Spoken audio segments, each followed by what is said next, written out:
On November 22nd, 2013, everything seemed to change overnight. Keris had been suffering for weeks from headaches that had seemed to get progressively worse. After weeks of misdiagnosis, my husband and I followed our gut instinct and took Keris to Scottish Rite in Atlanta. The MRI had revealed that Keris had developed diffuse intrinsic pontine glioma. At that time, we were advised that the end was near and that there was no cure for her current diagnosis.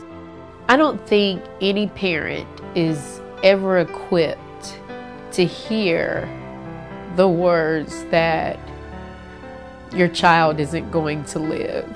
I remember the doctor saying DIPG is so rare that it's the equivalent to being struck by lightning.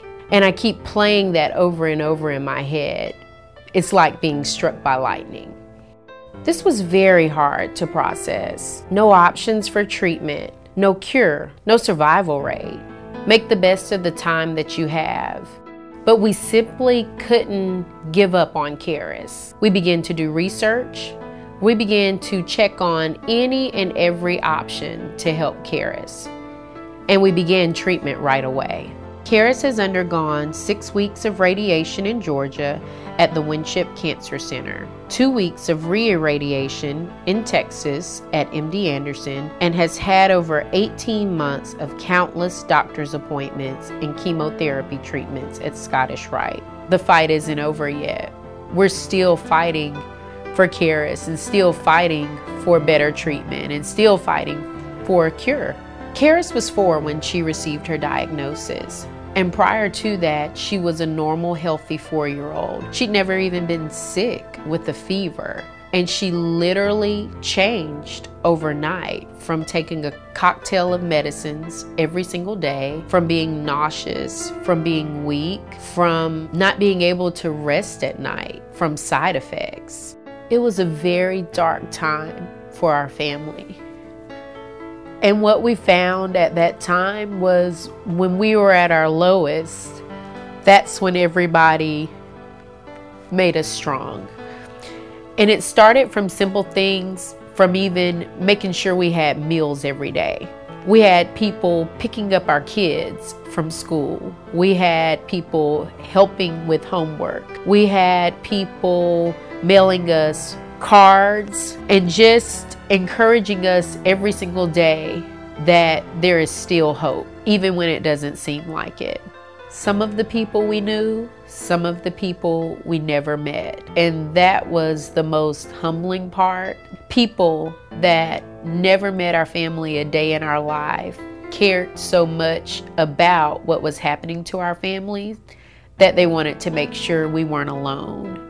And that was the motivation to start Keris Kares. We felt that we had to pay it forward. We felt obligated to pay it forward because we thought we were planners. We thought we were equipped. We thought we had covered all of the bases and that we could handle anything that came our way. And we found out very quickly that we couldn't. So Keris Kares is about giving support, giving hope in any way that we possibly can to families that don't have community support, to families that don't have the insurance in place, to families that don't have those basic tools to do everything that they can for their kids when they're placed in this situation. Keris Kares supports families that are impacted by all childhood cancers. It's supporting them financially, it's supporting their healing process, and it's supporting their fight. Once you receive a diagnosis, everything stops. You're not concerned about going to work, you're not concerned about how bills get paid, you're just concerned about getting your child back healthy again, or as close to healthy as possible. Keris Kares allows families to never give up. Please support Keris Kares in any way you can. Attend one of our events, raise awareness in your own community, or give your time to a family who could use the relief.